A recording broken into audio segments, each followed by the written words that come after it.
The Roman Colosseum, a place where men fought beasts, where empires celebrated their power in front of roaring crowds. But what if I told you its blood-soaked sands are tied to an African general who nearly destroyed Rome itself? From the sun-baked shores of ancient Carthage emerged a man whose name would make Rome's proud senators tremble, Hannibal Barca. Born into a family of warriors, he was trained from childhood to see Rome not just as a rival, but as a sworn enemy.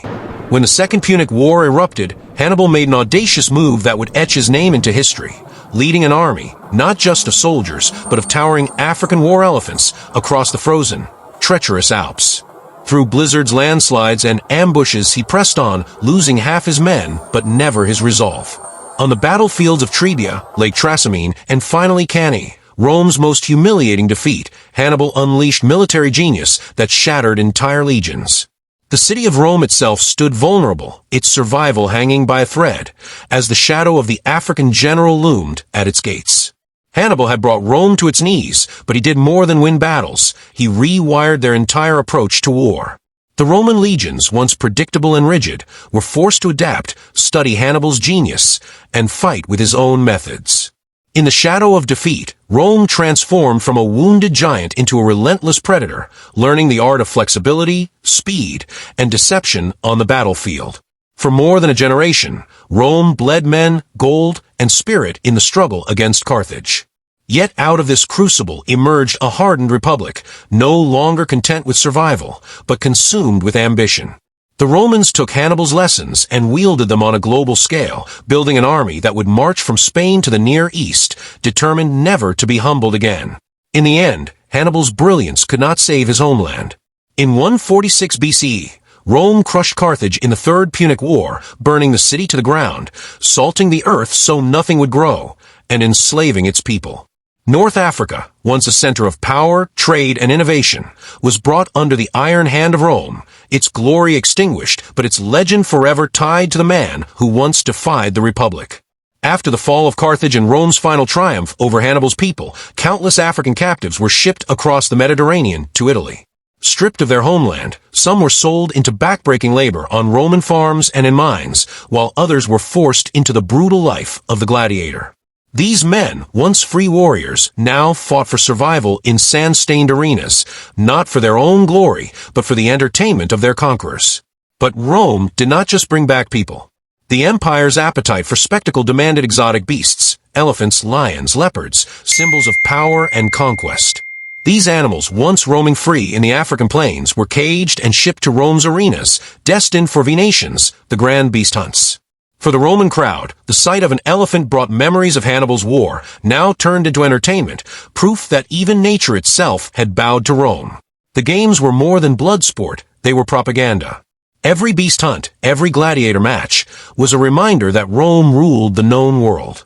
African captives fought before cheering crowds, their defeat replaying the downfall of Hannibal in miniature. In the eyes of the Roman elite, these spectacles proved that no enemy, no matter how fierce, could resist the power of the Republic. For Rome, domination was not just a fact, it was a performance. The Colosseum, Rome's most iconic arena, opened its gates in 80 CE, more than a century after Hannibal's death.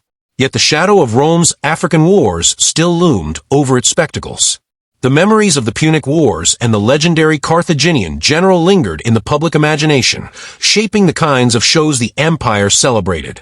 The games became not just entertainment, but a living reenactment of Rome's triumph over Africa, a way of reminding the people and the provinces of who ruled the known world. One of the Colosseum's most spectacular events was the Naumachia, mock sea battles staged by flooding the arena. These grand performances often reenacted Rome's most famous naval victories, including those against Carthage during the Punic Wars. The sight of ships colliding, warriors clashing, and the thunder of water reminded Romans of their dominance over Hannibal's people and the seas that once carried Carthaginian power. Rome's appetite for exotic spectacle meant that animals from Hannibal's homeland, elephants, lions, and leopards, were shipped across the Mediterranean to be slaughtered for entertainment. Alongside them, gladiators of African descent fought for survival and glory. Some became legends in their own right, earning fame, riches, or infamy in the blood-soaked sand of the arena. In this way, Africa's warriors and wildlife remained a part of Rome's most celebrated stage long after Hannibal was gone. Hannibal never walked beneath the towering arches of the Colosseum. By the time it opened in 80 CE, over 100 years had passed since his war against Rome. But his shadow still lingered in the empire's heart. His invasion, the terror he inspired, had left a scar on Roman pride. And scars in Rome has a strange way of turning into monuments. The Colosseum was more than a stadium. It was the final act in a century-long performance that began with Hannibal's march over the Alps. The games held inside this arena were drenched in the echoes of the Punic Wars. Rome staged mock sea battles to retell its victories against Carthage. Exotic animals from North Africa, the same lands Hannibal called home, were dragged into the sand and slaughtered for sport. And among the gladiators were men of African descent, some descendants of those taken prisoner in Rome's wars, now fighting for survival beneath the roar of 50,000 spectators. In truth, the Colosseum was a message carved in stone. We endured. We triumphed. Never again will an enemy threaten Rome as Hannibal did. Every shout from the stands, every drop of blood in the sand, was a reminder of the empire's rise from near disaster.